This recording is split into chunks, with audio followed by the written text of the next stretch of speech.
Hello everyone, this is a lecture number 12, part 1, subject name database management system, and today our topic is the procedure function in part 1 and part 2 trigger and cursor. So first we start with the procedure. What is the procedure or store procedure, right? So as we know, C is the procedural oriented programming language, right? C is a procedural language. Okay, so everything in C is procedure except data type, right? So when we write the printf is a procedure, scanf is the procedure, and getch is a procedure, right? So procedure is the what it is a set of code, right, written separately and called by the some function and some other another procedure, right? तो procedure क्या है कि एक set of value है जो हमने right करके अलग से रखा हुआ है, अलग से स्टोर किया हुआ है, और उसको बार बार हम उसको कॉल कर रहे हैं हमारे मेन फंक्शन के अंदर इन सी प्रोग्रामिंग लैंग्वेज और in any other programming language, right? तो प्रोसीजर क्या है कि जैसे कि हम कोई ऑब्जेक्ट के बारे में हम बात करते हैं, राइट? तो प्रोसीजर यानी ऑब्जेक्ट के जो वर्क है उसको हम प्रोसीजर बोलेंगे, राइट, सिंपल डेफिनेशन में। So what is the use of the procedure in Oracle? तो अगर आप एज अ डेवलपर काम करोगे in future, right, if you want to be software developer, right, तो as a software application developer और system software developer, as a android developer, right, as a cloud base developer, right, cloud base application या फिर automation के लिए IoT, AI, right, ये सब सारी बहुत सारे डोमेन्स है, तो वहाँ पे सब में डेवलपिंग होता है यानी कोडिंग होता है, राइट? तो अगर आप कोडिंग करोगे तो ये प्रोसीजर का कंसेप्ट बहुत ही इंपॉर्टेंट है डेटाबेस कनेक्टिविटी और डेटाबेस यूज़ करने के लिए। आपने सुना होगा 3 टियर आर्किटेक्चर, अगर नहीं सुना है तो आप गूगल पे सर्च करो 3 टियर आर्किटेक्चर, राइट? तो मोस्ट ऑफ द एप्लीकेशन जो बनती है, जैसे कि एप्लीकेशन हम किसको बोलेंगे, जैसे कि हम बैंक में जैसे एटीएम से पैसा निकालते हैं तो वो एक एप्लीकेशन है। एटीएम में से जो हम ट्रांजेक्शन करते हैं वो एप्लीकेशन के थ्रू होता है। हम रेलवे का टिकट निकालते हैं तो एप्लीकेशन के थ्रू होता है, उसके पीछे डेटाबेस होता है, राइट? हम रेलवे का टिकट निकालते हैं तो उसके पीछे क्या होता है, डेटाबेस होता है, राइट? हम सिनेमा टिकट निकालते हैं ऑनलाइन, राइट, तो उसके पीछे भी डेटाबेस होता है। तो कोई भी ऑनलाइन एक्टिविटी के पीछे डेटाबेस होता है, राइट? आप ऑनलाइन शॉपिंग साइट पे से आप कुछ परचेस करते हो तो उसके पीछे भी डेटाबेस होता है, राइट? आप गूगल पे या और एनी अदर पेटीएम या कोई यूज़ करके आप मनी ट्रांसफ़र करते हो या कोई आपके अकाउंट में मनी ट्रांसफ़र करता है, उसके पीछे भी डेटाबेस होता है। तो उसमें सबसे ज़्यादा इम्पोर्टेंट रोल है ना वो प्रोसीजर और फंक्शन का है, राइट? तो प्रोसीजर क्या है, ये सेटअप कोड है, हम सेपरेटली लिखते हैं और हमारे मेन फंक्शन में कॉल करते हैं। सी में भी हम इस तरह करते थे। सो यहाँ पे जो एग्ज़ाम में बहुत सारे क्वेश्चन आए हैं, explain procedure with the example, explain syntax of procedure, explain advantages of procedure, right, and difference between procedure and function, ऐसे क्वेश्चन एग्जाम में आए हुए हैं, राइट? और करियर और point of view, this is a very important topic, procedure and function, right? मैंने खुद ने प्रोसीजर 3 टायर आर्किटेक्चर पे काम किया है प्रोसीजर का यूज़ करके। तो प्रोसीजर बहुत ही इम्पोर्टेंट रोल प्ले करता है लेयर्स के बीच में, सॉफ्टवेयर की लेयर्स के बीच में इंटरेक्शन करने के लिए। ये सब चीज़ें डेवलपिंग की है जो आपको फ्यूचर में करनी है, और ये सब उसके कंसेप्ट याद रखने हैं, राइट? तो प्रोसीजर के एडवांटेजेस क्या है, डेफिनेशन क्या है? Procedure is a small piece of program written separately and calling by the another procedure, right? और यहाँ पे उसको सब प्रोसीजर भी बोलेंगे क्योंकि सब कीवर्ड का यूज़ होता है। VB.NET के अंदर हमने उसका यूज़ किया है सब प्रोसीजर करके, तो वो वहाँ पे इसको सब प्रोसीजर भी बोलेंगे और स्टोर्ड प्रोसीजर भी बोलेंगे, राइट? तो यहाँ पे ऑरेकल के अंदर हमको स्टोर प्रोसीजर यूज़ करना है। सेम स्टोर प्रोसीजर का जो मोस्ट ऑफ 99% जो सिंटेक्स और जो वर्किंग है वो सेम है माई एसक्यूएल में और दूसरे जो डेटाबेस है एसक्यूएल सर्वर में, राइट, और दूसरे डेटाबेस में, राइट? तो यहाँ पे अगर आप कंसेप्ट क्लियर करते हो तो आप कोई भी डेटाबेस पे इजीली काम कर सकते हो। राइट। एडवांटेजेस क्या है प्रोसीजर का? तो प्रोसीजर क्या है कि वो हमारे कोड को आइसोलेट करता है। मीन्स व्हाट, कि हमने कोड को लिखा उसको सेपरेटली रख दिया, तो जब तक हम उसको कॉल नहीं करेंगे तो कॉल नहीं होगा, तो हमारा कोड क्या होगा, आइसोलेट हो जाएगा। यानी यूज़र को जो चीज़ें चाहिए वही चीज़ें उसको मिलेगी, एक्स्ट्रा चीज़ें उसको नहीं मिलेगी। जैसे कि हम एटीएम में पैसे निकालते हैं तो हमको क्या चाहिए, खाली जो चीज़ें हमारा अमाउंट डालने का परमिशन मिलता है, या फिर हमको विड्रॉ करने का परमिशन मिलता है। इस तरह हम कर सकते हैं, हम दूसरे का अकाउंट नहीं देख सकते, दूसरे का जो डिटेल हम नहीं दे सकते, राइट। तो डेटा आइसोलेट होता है, राइट। दूसरा, वो सिक्योरिटी प्रोवाइड करता है। सिक्योरिटी किस तरह प्रोवाइड करता है कि वो सेपरेटली लिखा होता है, तो कोई डायरेक्टली उसको क्या कॉल नहीं कर सकता और एक्सेस नहीं कर सकता, या फिर उसके अंदर उसको चेंज नहीं कर सकता, राइट। और वो क्या करता है, परफॉर्मेंस को इम्प्रूव करता है। वो कैसे करेगा कि भाई हमको बार बार एक चीज़ के लिए बार बार कोड नहीं लिखना पड़ेगा, एक बार लिख दिया तो वहाँ पे क्या होगा तुम्हारा, कि वो आपको परफॉर्मेंस को क्या करेगा, इम्प्रूवमेंट करेगा। एक बार लिख दिया फिर आप कितनी बार भी यूज़ करो, राइट। और दूसरा है कि वो फास्ट वर्क करेगा। क्यों? क्योंकि है ना, वो प्री कंपाइल्ड होगा या प्री इंटरप्रेटेड होगा या प्री कंपाइल्ड होगा। तो इंटरप्रिटेशन और कंपाइलेशन ये अलग अलग कंसेप्ट है, राइट। तो ये जो है ना, प्री कंपाइल्ड हो गया, प्री इंटरप्रेट होगा, यानी पहले से कंपाइल्ड हुआ और उसका जो कोड है, बाइनरी कोड, वो अवेलेबल होगा। यानी कंपाइलर को उसको फिर से बाइनरी में कन्वर्ट नहीं करना पड़ेगा, इसलिए वो फास्ट होगा। और इजीली और मेंटेन हम कर सकते हैं, ये भी उसका एडवांटेजेस है, राइट। एंड क्या, जो डेवलपमेंट टाइम वो कम होगा, मेमोरी भी स्टोर होगा। यानी क्या है कि एक चीज़ बार बार लिखने में ज़्यादा मेमोरी वेस्ट होगा, तो मेमोरी का भी वेस्टिंग नहीं होगा। और क्या होगा कि डेवलपिंग टाइम भी बचेगा। यानी हमको क्या है, एक चीज़ के लिए बार बार कोड लिखेंगे, वही कोड हमने एक बार लिख के उसको हम बार बार यूज़ कर सकते हैं, राइट। तो ये सेम एडवांटेजेस फंक्शन के भी है, फंक्शन भी इस तरह वर्क करता है, राइट। फंक्शन भी आइसोलेट होगा, राइट, सेपरेटली लिखा होगा, वो भी सिक्योरिटी प्रोवाइड करेगा, राइट। वो भी परफॉर्मेंस को इम्प्रूव करेगा, वो भी प्री कंपाइल्ड होगा और फास्ट एक्सेस देगा, वो भी इजीली मेंटेन होगा फंक्शन। एंड वो भी क्या करेगा कि डेवलपिंग टाइम को रिड्यूस करेगा और सिक्योरिटी इंक्रीज करेगा। तो function and procedure both are the mostly same thing है, एक ही चीज़ है, मगर उसमें एक ही डिफरेंस है कि फंक्शन जो है ना वैल्यू को रिटर्न करेगा, और जो प्रोसीजर है वो वैल्यू को रिटर्न नहीं करेगा, right. Procedure doesn't return a value to a calling sub procedure और sub function, and function always return a value. जैसे कि हमने एक सी के अंदर, सी हमने पढ़ा इसलिए बार बार सी का एग्जांपल दे रहा हूँ, कि हमने लिखा होगा void main, void VOID, void main लिखा होगा, और हम वहाँ पे रिटर्न जीरो नहीं लिखते। जब हम वॉइड मैन लिखते तो हम रिटर्न जीरो नहीं लिखते, राइट। कि जो फंस वो प्रोसीजर हो जाता है, क्योंकि वो रिटर्न कुछ भी नहीं कर रहा, वॉइड यानी नल, नथिंग। वॉइड मैन, रिटर्न में हम कुछ भी नहीं लिखेंगे। अगर हमने वहाँ पे इंटीजर मैन लिख दिया, अब इंटीजर मेन लिखा तो हमको रिटर्न जीरो करना पड़ेगा, तो वो इंटीजर मेन से वो फंक्शन बन जाएगा, क्योंकि वो वैल्यू रिटर्न करेगा, तो वैल्यू हम जीरो रिटर्न करेंगे ऑपरेटिंग सिस्टम को, राइट। तो ये एक मेन जो फंक्शन हम यूज़ करते हैं, वॉइड मेन हम यूज़ करते हैं सी प्रोग्रामिंग में, और इंटीजर मेन हम यूज़ करते हैं C++ प्रोग्रामिंग में। अब देखो हम क्या करते हैं कि जब भी हम सी के प्रोग्राम जो लिखते हैं वो है ना, हम C++ के कंपाइलर के ऊपर लिखते हैं। तो C++ का कंपाइलर सी के प्रोग्राम को क्या करता है, सपोर्ट करता है। जैसे कि हमने सॉफ्टवेयर का नाम क्या था, टर्बो C++, आपने देखो टर्बो C++, टर्बो सी नहीं होता है। अगर वो टर्बो सी होगा और हमने यहाँ पे इंटीजर मेन लिखा तो वहाँ पे एरर आएगा, क्योंकि C is a procedural oriented programming language, वहाँ पे फंक्शन का प्रॉब्लम आ जाएगा, क्योंकि जो मेन फंक्शन है वो क्या होगा, वो प्रोसीजर होगा, वॉइड मेन होगा। और C++ पे कंपाइलर पे हम सी का प्रोग्राम लिखेंगे तो वहाँ पे हम वॉइड मेन लिखेंगे तो भी प्रोग्राम रन होगा, और इंटीजर मेन लिखेंगे तो भी प्रोग्राम रन होगा।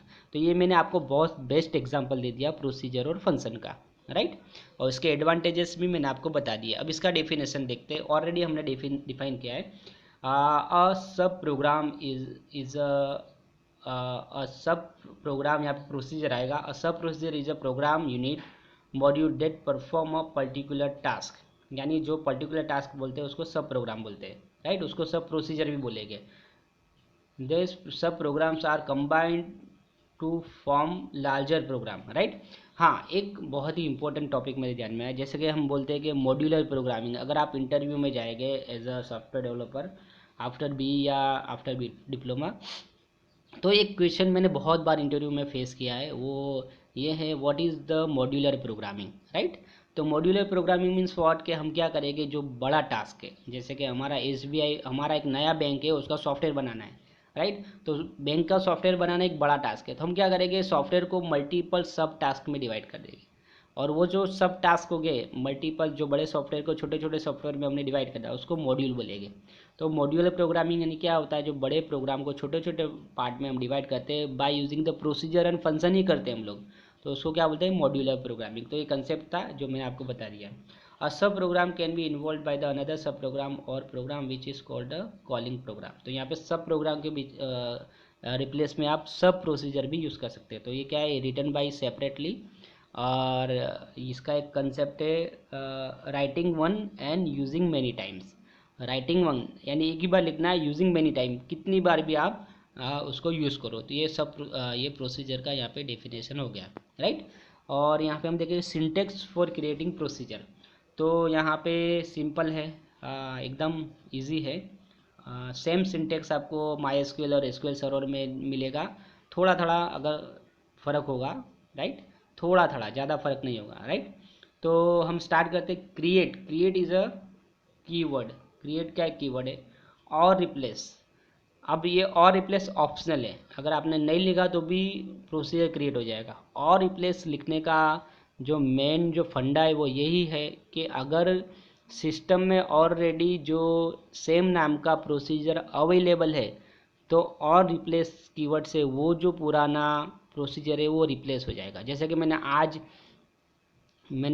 5 साल पहले मेरे डेटाबेस में एक प्रोसीजर बनाया था, और जो यूज़लेस है, यूज़ नहीं हुआ ज़्यादा उसका, और वो पड़ा हुआ है, राइट। अब मैंने नया प्रोसीजर बनाया, मैंने और रिप्लेस कीवर्ड यूज़ नहीं किया, और मैंने वही प्रोसीजर का नाम रखा, जो पुराना 5 साल पहले जो नाम था वो वही प्रोसीजर का नाम लिखा, तो वहाँ पे एरर आएगा, procedure already exist in database, ऐसा एरर आएगा, राइट। या फिर कोई भी एक एरर मैसेज आएगा, राइट। तो मैंने और रिप्लेस यूज़ कर दिया, जो पुराना था ना वो डिलीट हो जाएगा, उसके बदले ये नया क्रिएट हो जाएगा। तो ये एरर नहीं आने के लिए हम वो उस तरह यूज़ करेंगे, क्रिएट और replace. Procedure is a keyword, right, और प्रोसीजर नेम। और प्रोसीजर के अंदर हम पैरामीटर भी पास कर सकते हैं, जिस तरह हमने सी में पैरामीटर पास किए थे एडिशन के प्रोग्राम में, void add integer x integer y. Swapping का जो प्रोग्राम आपने किया था उसमें आपने पैरामीटर से प्रोग्राम किया था वो, राइट। तो यहाँ पे पैरामीटर हम पास करते हैं। Is a keyword. फिर डिक्लेरेशन स्टेटमेंट, यहाँ पे डिक्लेरेशन स्टेटमेंट डिक्लेयर क्या करेंगे, वेरिएबल नेम, कांस्टेंट, राइट, ये सब हम यहाँ पे डिक्लेयर करेंगे। उसके बाद बिगिन, बिगिन से जो तुम्हारा जो बॉडी है वो स्टार्ट होता है, राइट। जो हमको वर्क करना है, एक्चुअल जो वर्क करना है वो बिगिन कीवर्ड के बाद स्टार्ट होता है। तो यहाँ पे क्या, एग्जीक्यूशन स्टेटमेंट, जो स्टेटमेंट जो प्रोग्राम एग्जीक्यूट होने वाला है, जिसको कंपाइलर एग्जीक्यूट करने वाला है, वो यहाँ से स्टार्ट होगा। एक्सेप्शन ये ऑप्शनल है, अगर एक्सेप्शन हैंडलिंग करना है तो हम वो लिखेंगे, अगर नहीं करना है तो नहीं लिखेंगे, राइट। एक्सेप्शन यहाँ पे हम क्या करेंगे, अगर लिखना है तो लिखेंगे, नहीं लिखना है तो नहीं लिखेंगे, राइट। तो अगर कुछ बिगिन के पोर्शन के अंदर जब प्रोग्राम एग्जीक्यूट हो रहा है, तब अगर कुछ एरर आया, राइट, डिवाइड बाय ज़ीरो या कोई भी एरर आया, तो एरर कैच होके वो कहाँ पे, एक्सेप्शन में उसको हमको हैंडल करना है, राइट। और and procedure name, right, procedure name भी ऑप्शनल है। जो भी रेक्टेंगल में स्क्वायर ब्रैकेट में जो भी है, वो सारा क्या है कि इंडिकेट करता है कि ये तुम्हारे ऑप्शनल को और तुम्हारे जो पोर्शन को, यानी तुम्हारे प्रोसीजर के पार्ट को, राइट। देन पैरामीटर लिस्ट भी यहाँ पे ऑप्शनल है, ये भी याद रखना, राइट। उसके बाद हम इसका ये जो मैंने जो एक्सप्लेन किया वही सब है, राइट। 3 पार्ट है, declarative, executable and the exception. उसके बाद इसका एक एग्जांपल लेके एक सिंपल सा प्रोसीजर बनाया है, इसके अंदर हमने कोई भी टेबल का डेटा वगैरह यूज़ नहीं किया, एक सिंपल सा प्रोसीजर है, क्रिएट और रिप्लेस प्रोसीजर वेलकम। प्रोसीजर का नाम है welcome. Is a keyword. Begin, begin से प्रोसीजर स्टार्ट होगा। dbms underscore output dot put underscore line hello world, right. तो ये वेलकम का एक मैसेज हमने प्रिंट किया है बाय यूजिंग प्रोसीजर, राइट। और प्रोसीजर को रन करने के लिए क्या करना पड़ेगा, सिंपल हमको क्या करना पड़ेगा, एग्जीक्यूट वेलकम, यानी प्रोसीजर का नाम लिखेंगे। यहाँ पे देखो ये वेलकम क्या है, ये प्रोसीजर का नाम है, राइट। तो ये वेलकम के थ्रू हम उसको एग्जीक्यूट करेंगे, या फिर हम लिखे कॉल वेलकम। अब देखो कैसा रहता है, ऑरेकल में बार बार नए नए वर्जन आते रहते हैं, राइट। पहले 7.0 था, 8.0 आया, फिर 9.0, 10.0, 11.0, ऐसे क्या होते हैं वर्जन आते रहते हैं। तो उसमें है ना थोड़े थोड़े सिंटेक्स चेंज होते रहते हैं। तो कोई वर्जन एग्जीक्यूट को सपोर्ट करता है, कोई कॉल को सपोर्ट करता है, राइट। और हम क्या है, एक प्रोसीजर को दूसरे प्रोसीजर में भी कॉल कर सकते हैं, राइट। तो कोई चीज़ें हमारी अगर बुक में दी है और वो रन नहीं हो रही है, तो इसका मतलब क्या हो गया, हम लेटेस्ट वर्जन में है और पुराने वर्जन की चीज़ें वहाँ पे सपोर्ट नहीं हो रही, तो उसका कुछ दूसरा सिंटेक्स हो सकता है, राइट।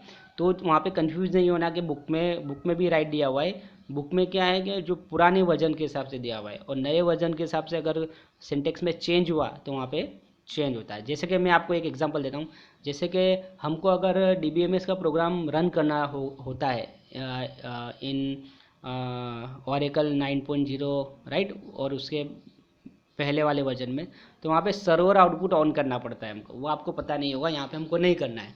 तो यहाँ पे 11.10G 11G के अंदर क्या है कि वो ऑटोमेटिकली चीज़ें हो जाती है, सर्वर आउटपुट ऑन ऑटोमेटिकली हो जाता है। अगर सर्वर आउटपुट ऑन आपने पुराने वाले वर्जन में नहीं करते हो तो आपको प्रोग्राम एग्जीक्यूट हो जाता है मगर आउटपुट नहीं दिखता है। मगर यहाँ पे ऐसा नहीं, यहाँ पे पूरा ब्राउज़र, पूरा एक एडिटर अवेलेबल है और एडिटर के ऊपर ही पूरा प्रोग्राम होता है, राइट। तो यहाँ पे इस तरह हम प्रोसीजर को क्रिएट कर सकते हैं और प्रोसीजर को कॉल कर सकते हैं। उसके बाद किस तरह देखो यहाँ पे प्रोसीजर को हमने दूसरे प्रोसीजर में कॉल किया है, बिगिन वेलकम एंड, यानी इसका आउटपुट आ जाएगा जो भी है हेलो वर्ल्ड का आउटपुट आ जाएगा। डिलीट कैसे करेंगे प्रोसीजर को, डिलीट करने के लिए हम क्या करेंगे, सिस्टम से उसको डिलीट करना है, ड्रॉप प्रोसीजर नेम। तो हमारा प्रोसीजर का नाम था वेलकम, ड्रॉप प्रोसीजर वेलकम, तो वेलकम यहाँ पे हमने डिलीट कर दिया, ओके। तो यहाँ पे देखो ये वेलकम हमने प्रोसीजर का नाम था हमारा, वो प्रोसीजर का नाम हमने यहाँ पे डिलीट कर दिया। तो इस तरह हम प्रोसीजर क्रिएट करेंगे और इस तरह प्रोसीजर को हम डिलीट करेंगे, राइट। उसके बाद है फंक्शन। तो फंक्शन और प्रोसीजर में डिफरेंस है कि फंक्शन है ना वैल्यू रिटर्न करता है। अगर ये क्वेश्चन आपको एग्जाम में आता है, what is the difference between function and procedure, तो आपको क्या लिखना है, पहले तो function doesn't return a value, procedure procedure doesn't return a value, function return a value. Function क्या करेगा, वैल्यू को रिटर्न करेगा। उसके बाद उसका सिंटेक्स है ना, उसके हिसाब से आपको 4 पॉइंट लिखने हैं, वो इतना याद रखना है। डिफरेंस एक ही है, मेन डिफरेंस एक ही है, right. The function is the same as the procedure except that it is a return a value, right. तो यहाँ पे क्या है, क्रिएट और रिप्लेस, मैंने आपको रिप्लेस के बारे में पहले बताया। Function is a keyword, function name, और यहाँ पे पैरामीटर आ जाएंगे, return type, return data type. तो यहाँ पे रिटर्न कीवर्ड एक एक्स्ट्रा आ जाएगा और प्रोसीजर के बदले फंक्शन आ जाएगा, राइट। तो यहाँ पे देखो प्रोसीजर के बदले यहाँ पे फंक्शन आ गया। सेकंड रिटर्न, यहाँ पे तुम्हारा रिटर्न डेटा टाइप आ गया, राइट। इज एस दोनों कीवर्ड यहाँ पे यूज हो गए। Declaration, executable and the exception, same चीज़ें पूरी प्रोसीजर की तरह, राइट। अब इसमें जो पैरामीटर है, इन है आउट है और इन आउट डाउन है, तो ये 3 टाइप के पैरामीटर होते हैं इसके अंदर, राइट। इन यानी जो हम पैरामीटर लेते हैं, जैसे हमने फंक्शन के अंदर पैरामीटर पास करते हैं तो पैरामीटर पास करेंगे, और वहाँ पे इन कीवर्ड हमने यूज़ किया है। देखो हमको इतना ना डीप में नहीं जाना है क्योंकि हमको स्टडी पर्पज़ पे ही रहना है, तो यानी बहुत ही वास्ट चीज़ है, मगर वो चीज़ें हम ज़्यादा अंदर जाएंगे तो कन्फ्यूजिंग हो जाएगा हमारे लिए, और हमको अभी जो हमारा जो कंसेप्ट समझने का, डिप्लोमा में कंसेप्ट समझने का जो ऑब्जेक्टिव है हमारा, वो गेन नहीं हो पाएगा। नहीं तो एक एक टॉपिक इतना वास्ट है कि उसके ऊपर 10-15 लेक्चर बन जाएंगे, राइट। तो डिप्लोमा में ओवरव्यू है, तो ओवरव्यू के हिसाब से चलो, डिग्री में उसका डिटेल पढ़ो और अच्छा सा प्रोजेक्ट बनाओ और उसके अंदर कंसेप्ट को यूज़ करके इजीली तुम्हारा सॉफ्टवेयर कंपनी में तुम्हारा जॉब लग जाएगा, राइट। तो कंसेप्ट जैसे कि आप इंटरव्यू में जाते हो तो आपको कोई सॉफ्टवेयर बनाने नहीं देते, आपको खाली कंसेप्ट ही पूछते हैं, what is a function, what is a procedure, what is a modular programming, right, what is trigger, right. तो ऐसे क्वेश्चन रहते हैं जो बेसिक एकदम, व्हाट इज़ डेटा टाइप, ऐसे क्वेश्चन रहते हैं जो एकदम इजी रहते हैं, राइट। तो वो चीज़ें क्या है कि जो फंडामेंटल अगर स्ट्रांग होगा तो आपका सिलेक्शन इजी होगा। उसके बाद कंपनी आपको ट्रेनिंग देगी 6 महीने की डेवलपिंग की वगैरह जो भी है, राइट। मगर स्मॉल प्रोग्राम आपको बनाना चाहिए। अगर आपको फंक्शन का प्रोग्राम बनाने बोला तो एडिशन ऑफ 2 नंबर का प्रोग्राम या वेलकम वाला हेलो वर्ल्ड वाला प्रोग्राम आपको आना चाहिए, यानी कंसेप्ट के हिसाब से आपको प्रोग्राम बनाते आना चाहिए, राइट। तो इन पैरामीटर से हमने अगर वैल्यू को पास किया तो क्या होगा कि वो रीड ओनली होगा, राइट। तो वो पैरामीटर के ऊपर हम उसको चेंज नहीं कर सकते। जैसे मैंने 5 पैरामीटर इन से पास किया तो 5 का मैं 6 चेंज नहीं कर सकता, यानी वो रीड ओनली हो जाएगा। और आउट पैरामीटर से वो क्या होगा कि वो we can change the parameter, यानी मैंने 5 पैरामीटर पास किया तो 5 का वैल्यू चेंज हो सकता है। यानी इन एक तरीके से बोले तो कांस्टेंट है और आउट बोले तो क्या है, एक तरीके से वेरिएबल है जिसमें हम वैल्यू चेंज कर सकते हैं। इन आउट में सिंपल इन आउट का भी कंसेप्ट वही है कि हम क्या करेंगे, वैल्यू को चेंज कर सकते हैं। दोनों साथ में यूज़ किया तो भी हम वैल्यू को चेंज कर सकते हैं, राइट। यहाँ पे एक एग्जांपल लिया है विथ टेबल, एक टेबल के साथ एग्जांपल लिया है फंक्शन का। क्रिएट और replace function, function name, total customers, return number. तो यहाँ पे जो डेटा टाइप है वो क्या है, नंबर, यानी यहाँ पे हमने नंबर को रिटर्न किया है, यानी इंटीजर वैल्यू को नंबर को रिटर्न किया है। अब यहाँ पे जो total is a what, total is a column, एक वेरिएबल नेम जिसका साइज 2 है, यानी 0 to 99 वैल्यू को क्या करेगा, रिटर्न करेगा। बिगिन किया मैंने, सिलेक्ट काउंट स्टार, यानी जितनी भी रो अवेलेबल है उसका टोटल आ जाएगा। इनटू टोटल, ये देखो ये जो जो है ना, ये इनटू टोटल, ये बहुत ही इंपॉर्टेंट है। इनटू टोटल यानी क्या कि जो भी वैल्यू आया है, यानी अगर मेरे टेबल में 10 कॉलम है, 10 रो है, तो 10 वो टोटल में आ जाएगा। तो टोटल का वैल्यू कितना आ जाएगा, 10 इंटू, यहाँ पे एक नया वर्ड हमने जो स्टडी किया है, into result into total from customer, कौन से कस्टमर, रिटर्न टोटल, टोटल को हमने रिटर्न कर दिया, राइट। अब हमको इसको कॉल करना है, तो कॉल कैसे करेंगे वो हम यहाँ पे देखेंगे। कॉल करने के लिए हमने क्या किया है कि सी करके एक डेटा टाइप लिया है, हम दूसरे प्रोसीजर में हमने उसको कॉल किया है। ये PL/SQL ब्लॉक है, सी कॉलन इक्वल टू, हमको पता है कि कॉलन इक्वल टू यूज़ करना है यहाँ पे। टोटल कस्टमर के फंक्शन को हमने कॉल किया है, तो उसमें जो भी वैल्यू होगा, जो जितने भी रो हो गए, 10 हो गए तो सी का वैल्यू 10 आ जाएगा और टोटल नंबर ऑफ कस्टमर का वैल्यू आ जाएगा 10। तो इस तरह हमने ये फंक्शन का टेबल में हम यूज़ कर सकते हैं, राइट। तो हमको फंक्शन को ड्रॉप करना है तो simple drop function, function name, drop function total customer, हमारा टेबल का नाम क्या था, टोटल कस्टमर, वो हमने यहाँ पे ड्रॉप कर दिया। तो इस तरह क्या होगा, drop procedure, procedure name, drop function, function name. तो यहाँ पे हमारे ये बहुत ही इंपॉर्टेंट टॉपिक है, ये करियर ओरिएंटेड टॉपिक है, यानी मीन्स ये तुम्हारे लाइव फ्यूचर में यूज़ होने वाला टॉपिक है, राइट। जैसे कि ट्रिगर, ट्रिगर भी बहुत ही इंपॉर्टेंट टॉपिक है, राइट। ट्रिगर का भी बहुत ही यूज़ होता है, तो मैंने प्रोसीजर और ट्रिगर का बहुत यूज़ देखा है डेटाबेस के सॉफ्टवेयर में। तो आपको ये अच्छे से करियर पॉइंट ऑफ व्यू इसको याद रखना है, इसके कंसेप्ट को, इसकी डेफिनेशन को, इसके सिंटेक्स को, इसकी एप्लीकेशंस को, राइट। तो ये चीज़ें हम यहाँ पे दो चीज़ें देख ली, उसके बाद एक कर्सर जो हम नेक्स्ट उसमें देखेंगे, ओके। तो यहाँ पे कुछ भी डाउट है तो आप कमेंट बॉक्स में पूछ सकते हो, okay. Thank you so much. ये